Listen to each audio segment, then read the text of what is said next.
for those who don't know, you tried to do what I would consider a miracle, how you got into this whole game, is from what I can tell, you tried to teach engineers how to sell. And I'm actually an engineer myself. That's what I went to school for. So I understand how hard of a job and what miracle work that really is. As well as just a really high praise to you. And one of the really high-level masterminds I'm in, one of the questions somebody asked was, how do I get done webinars? And about 7 people said your name, which is an extremely high compliment to the great work you're doing. So firstly, welcome and thank you for connecting. Yeah, man, I appreciate it. So I gotta correct you a little bit. So I'm not teaching I didn't teach engineers how to sell.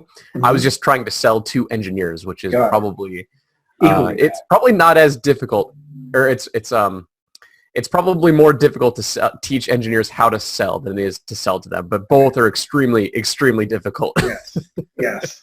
It needs just the right amount of technical stuff while you have the whole, sales copy and messaging. So that's a pretty interesting career journey. And I think probably it made you very good very quickly dealing with such a difficult audience. One thing I wanted to ask you is, obviously you've been doing this in a broad range of topics. You've seen a whole lot of people across a lot of webinars. What are some of the things that you see people doing, kind of the big mistakes, the things they're doing religiously wrong time and time again that, they come to you to get help with?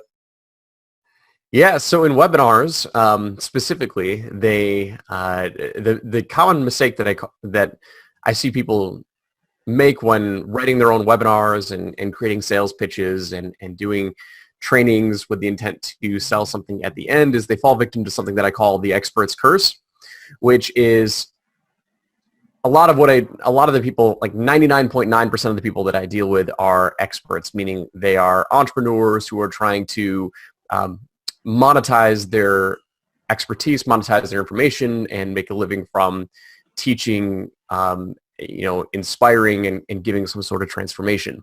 So knowing that, they're mostly selling courses or programs to help facilitate that transformation.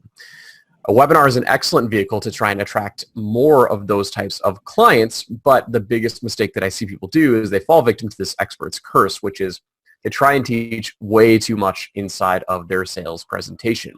So for example, if they've got a course at the end that they're trying to sell on the webinar, they try and condense the entire, let's say it's a 6-week program that they're trying to sell. They're trying to condense that all into about 60 minutes. And it becomes way too complicated. They're like, oh, well, I need to teach everything that I've got in my program in 60 minutes or 45 minutes during my content.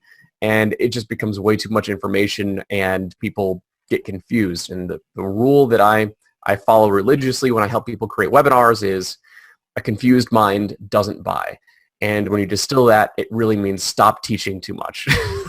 So your goal in a webinar and any sort of sales presentation, really any sort of sales letter, sales vehicle, is inspiration and desire. Those are the 2 main things that you are trying to get across in your sales vehicle.